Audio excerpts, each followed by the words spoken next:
keep an eye out for those guys as well. And of course, all of our very different varieties of gulls. We possibly call them seagulls, where we've got about 3 to 6 different species at any given time. We also have harbor seal bobbywall kind of us to the right here. You can see his little head. We often see harbor seals in the river and the harbor. The right-hand side. But keep an eye all the way around us. Some harbor seals are very quiet, observant.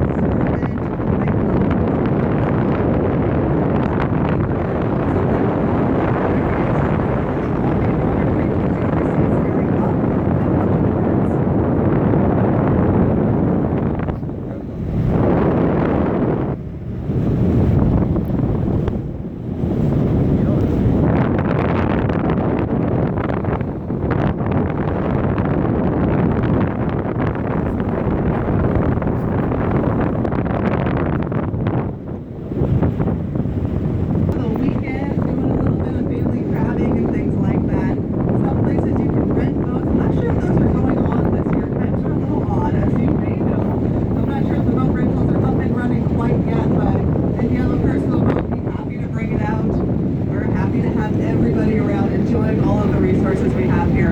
Off to the port side, which is the left side of the boat, if you're facing forward, we have the South Jetty Park and Recreation Area. This is an amazing place to go and visit and have access to the beach. So it's really quick and easy. You just cross the bridge, take the first exit to the right, and that brings you down and you can go to the bridge. You can follow the signs out here to the coast to the South Jetty.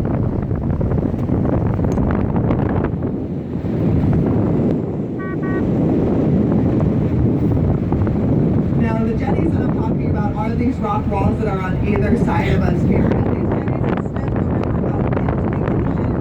That's the Surfline Bay. If you guys may have been to the beach already, and you may have seen those beautiful waves crashing in on the shoreline. And the birds watch, but they're virtually impossible to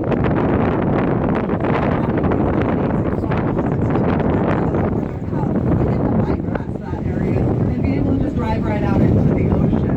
Now, during certain times of the year, that's not quite as simple as said, but that is the idea. This time of year is beautiful. As we have boats go by us here, they're also going to be sending waves our way. Those are known as wakes, the wave created by a boat is a lake. And as they go under us, they'll rock us back and forth a little bit. In fact, I have a feeling that the boat waves going under us may be some of the biggest waves we get all day. So if you guys were waiting for a thrill ride on the ocean, today you're going to get a nice leisure ride. It's just gorgeous out there.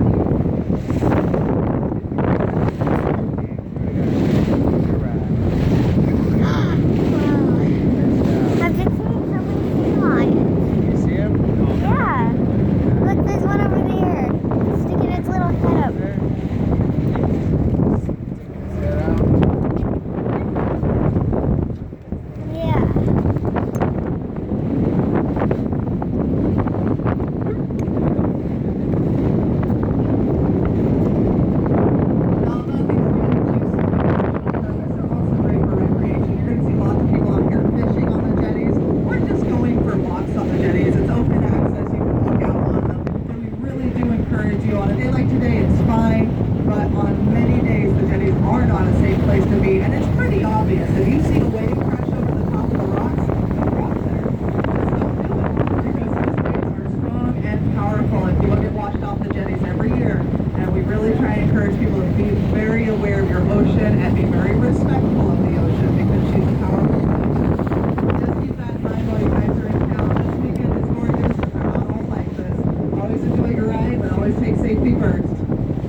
have different levels of motion, so keep that in mind. We're not going to have a lot of motion today, but there will be more motion on the front of the boat than there will be on the back of the boat, and there will be more motion upstairs than there will be downstairs. So keep that in mind. And as far as weight distribution and stability, once we get to the ocean here, we're going to limit the number of people upstairs to about 7 to 10 people at a time. So go ahead and make sure that we have a nice friendly rotation going on. So once you've been up there for a while, go ahead and rotate down so other families have a chance to rotate upstairs. And if I don't see that rotation happening, I'll just call for it throughout the cruise. So like I said, don't forget to rotate. Give other families a chance if you've been up there for a while. If you have any mobility,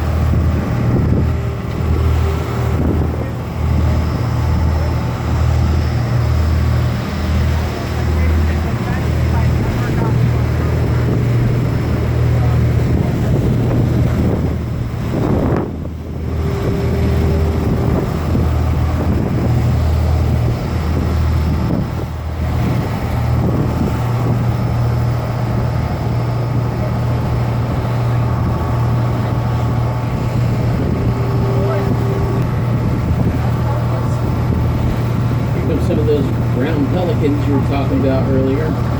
About 1 o'clock, be going down the starboard side. all right, so keep an eye on the right-hand side here for some brown pelicans passing by. They are in the water, so these guys are just looking for a snack, hanging out. So these guys will be in the water right off the side of the boat here. Very cool.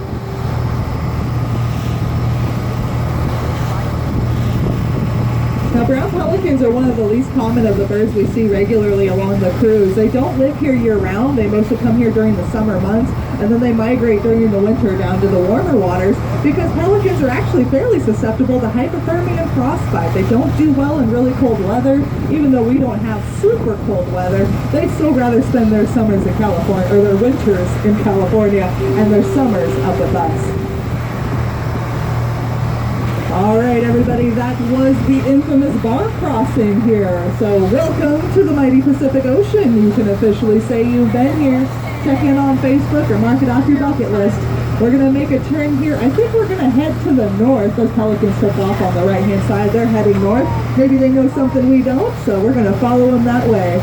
Keep an eye all the way around us here for more of our seabirds, of course, as well as for things like harbor porpoise. A harbor porpoise is a smaller cousin to the dolphin. They have a little triangular dorsal fin and a little black back. They are wonderful and they're around. We don't see them every day, but they are definitely around in the area. Also keep an eye out for harbor seals. I talked about them earlier. They're just gray in color, about 1 to 300 pounds, black spots on them, and very observant. So you'll see just a couple of eyes staring at you from the water. Those are the harbor seals. They're like little marine mammal submarines. Also keep an eye out for sea lions. Although most of our California sea lions have migrated to California for the breeding season during June and July, we may still have some in the area in addition to their larger northern cousins, the Steller sea lion, which are about twice as big. Stellars are about 800 to 2,800 pounds. California sea lions are about 500 to 1,000. So both absolutely huge, but their sizes do vary.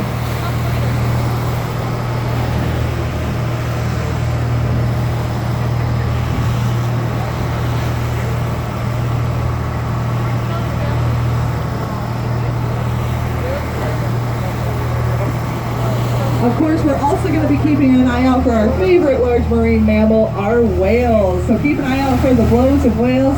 We usually have gray whales feeding off the Oregon coast from March through October. The gray whales are an air-breathing mammal, so they do have to come to the surface to catch their breath at some point, at which time you'll see a big spray of mist shoot straight out of the water, followed by a dark gray back, and if we're lucky, maybe even a tail.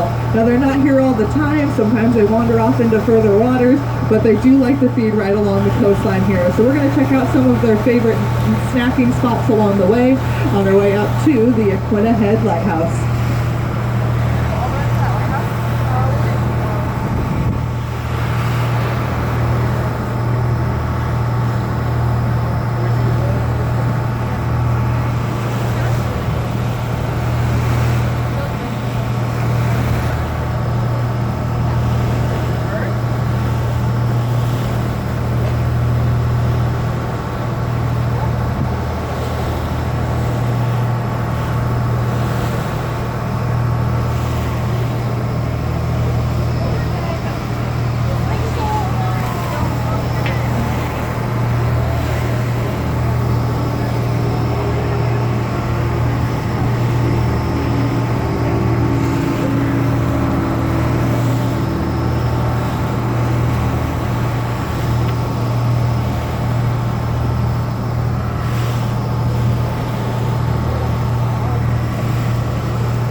guys may be noticing these brightly colored floats we're going by. Those are crab pot buoys, much like the ones that we put in the water, except these are attached to a little bit bigger and heavier crab pot because it's built for the ocean and not the calm bay. Granted, the ocean's just as calm as the bay is today, but that's not usually the case.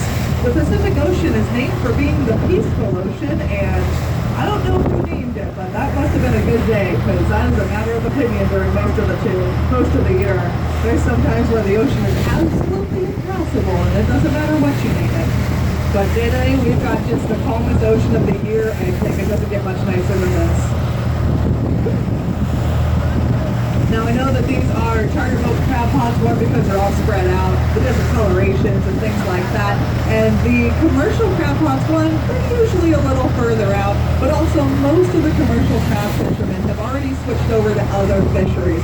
It does continue on through the middle of August, but there's not a whole lot of crab pots that really continue crabbing for that long because there's just other things to catch. The salmon fishery opens up, tuna opens up, halibut opens up, shrimp season opens up, the Pacific whitefish, and all kinds of things. So there's lots of other things to make a profit instead of scratching the head. Although the ocean is beautiful, if at any point during the journey that ocean starts to bother you, if you start to feel a little queasy, if you start to feel a little bit queasy, let me know. I've got lots of helpful hints and tips for that. And the first thing you'll want to do is go to the part of the boat that's got the least amount of motion, the lower back deck. Stay in the fresh air, don't take yourself inside. And like I said, let me know. I can help you from there. Big group of common mirrors off the left-hand side. Those white-bellied, black-backed birds, the deepest diving bird on the planet. Common mirrors. The Aquina Head Lighthouse ahead of us actually has the largest colony of common mirrors on the entire Oregon coast.